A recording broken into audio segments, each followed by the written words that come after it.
Morning friends, breakfast చేశారా?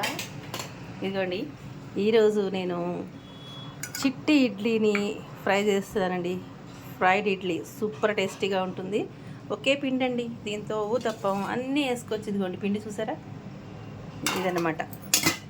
ఇంకా పిండి ఉంది, ఫ్రిడ్జ్లో పెట్టాను. కొద్ది కొద్దిగా తీసుకుని ఇలా బయట పెట్టుకుని చేస్తానన్నమాట. ఊతప్పం చేసుకోవచ్చు, గుత్త పొంగనాలు చేసుకోవచ్చు. నేను ఒక షార్ట్ వీడియో పెట్టాను, దాంట్లో అన్ని రకాలు చేసింది ఉంటుంది. అదొకసారి చెక్ చేయండి.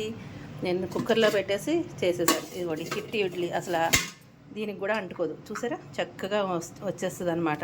ఇడ్లీ సూపర్గా ఉంటుంది. ఈ ఇడ్లీలన్నీ తీసేసుకుని ఇదే ప్లేట్లో పెట్టుకున్నా. అదే ఇప్పుడు మనం స్టవ్ వెలిగించుకుని ఇలాగ ఒక ప్యాన్ పెట్టేసుకుందామండి. అయితే ఇప్పుడు మనం రుచికి చక్కగా బాగుండాలి అంటే కనుక ఇడ్లీకి నెయ్యి వేస్తే బాగుంటుంది కదండి, అదిరిపోతుంది కదా. అందుకని కాస్త నెయ్యి వడ్డిద్దామండి. ఇట్లా నెయ్యి వడ్డించిన తర్వాత నెయ్యి వేడవుతూ ఉంటుంది. వేడయ్యేలోపు మనం ఏం చేద్దామంటే, ఇదిగోండి ఇట్లా పట్టుకుని అంతే, ఆవాలు. మరి మన క్వాంటిటీ తక్కువ కదండి, అందుకని దానికి సరిపడా ఆవాలు. ఈ ఆవాలు డ్యాన్స్ చేయాలండి. నెయ్యిలో పడిన తర్వాత డ్యాన్స్ చేయాలన్నమాట. డ్యాన్స్ చేసిన తర్వాతే మనం వేరే ఇంకేదైనా వేసుకోవచ్చు.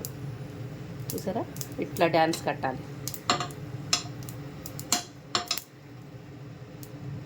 ఆ డ్యాన్స్ వేసిన తర్వాత ఇదిగోండి కొంచెం అంటే కొంచెం అంతే జీలకర్ర. జీలకర్ర ఏముందండి, ఇట్టే వేగిపోతుంది కదా. తర్వాత ఇదిగోండి కంటికి మంచిది, జుట్టుకి మంచిది కాబట్టి కరివేపాకు.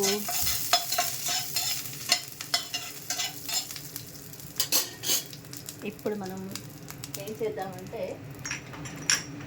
ఒక్క నిమిషం వెయిట్ చేయండి. ఏం చేస్తాను, కొంచెం ఈ వేడి దాంట్లో కాస్త ఇట్లా పసుపు వేస్తాను. వేసిన వెంటనే ఇది వేసేద్దాం. ఆగండి, ఇంకా అయిపోలేదు. మరి అయిపోయింది అనుకుంటున్నారు కదా, అవ్వలేదు. ఇంకా ఒక్క నిమిషం వెయిట్ చేయండి అబ్బా.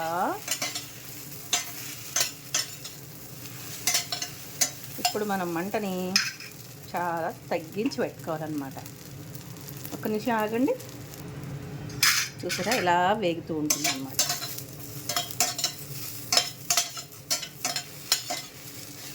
అయితే ఇప్పుడు మనం కొద్దిగా అంటే కొంచెం కారం వేద్దామండి. కారం మాడిపోకుండా చూసుకోండి. వేసేసి కొంచెం ఇలా కలుపుకోండి. కొంచెమే, ఎంత ఎక్కువ వేయద్దు కారం, కొంచెం. దీంట్లో ఇడ్లీలో మనం ఆల్రెడీ ఉప్పు వేసుకుంటాము కాబట్టి మనం ఇంకొక పొడి వేద్దాం. ఇదిగోండి, ఇది ఇడ్లీ పొడి, పుట్నాల పొడి అనమాట. దీంట్లో జీలకర్ర, కారం అన్నీ ఉంటాయండి, అందుకే మనం కొంచెం కారం తక్కువ వేసుకున్నాం అనమాట. చూసారా, ఈ పొడి వేసేసుకోండి. ఇప్పుడు మనం స్టవ్ ఆపేద్దాం. ఆపేసి మనకు కావాల్సిన పొడి వేసేసుకుందాం. వేసుకుని ఇట్లా కలిపేసుకుందాం. స్టవ్ ఎందుకు ఆపేయాలంటే, ఈ పొడి వేసిన వెంటనే మాడిపోతుంది అనమాట. మళ్ళీ మాడిపోతే నల్లగా అయిపోతే అస్సలే బాగుండదు. కాబట్టి మనం స్టవ్ ఆపేసుకుని వేసుకోండి. ఇదిగోండి, పొడి సరిపోలేదా, ఇంకా కొంచెం వేద్దాం. సరిపోలేదు అనిపిస్తే ఇట్లా కొంచెం పొడి వేసేసుకోవడమే. కరివేపాకు జుట్టుకి మంచిది. ఈ పొడిలో వెల్లుల్లిపాయలు, పుట్నాల పప్పు, కరివేపాకు అన్నీ కూడా వేసాను. పైన మళ్ళీ వేసాను అనమాట.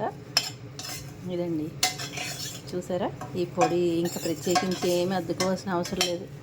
ఇట్లా వేసేసుకున్న తర్వాత ఇది మరి సర్వింగ్ ప్లేట్లో తీసేసుకోవాలి కదా. సర్వింగ్ ప్లేట్లో తీసి చూపిస్తా మీకు. ఇదిగోండి, దీంట్లోంచి తీసేసి ఇందులో వేసేసాను. చూసారా, మనం సర్వింగ్ ప్లేట్లో పెట్టేసుకున్నాము. బాగుందా? కావాలి అంటే కనుక కాస్త పైనుంచి కొంచెం నెయ్యి వడ్డించుకోండి. ఇట్లా ఇంతే. వేడి వేడి ఫ్రైడ్ ఇడ్లీ ఎంత బాగుందో చూసారా. సూపర్ కదా. నచ్చిందా మీకు? నచ్చితే మరి లైక్ చేయండి అబ్బా, ఫాలో చేయండి. Bye bye.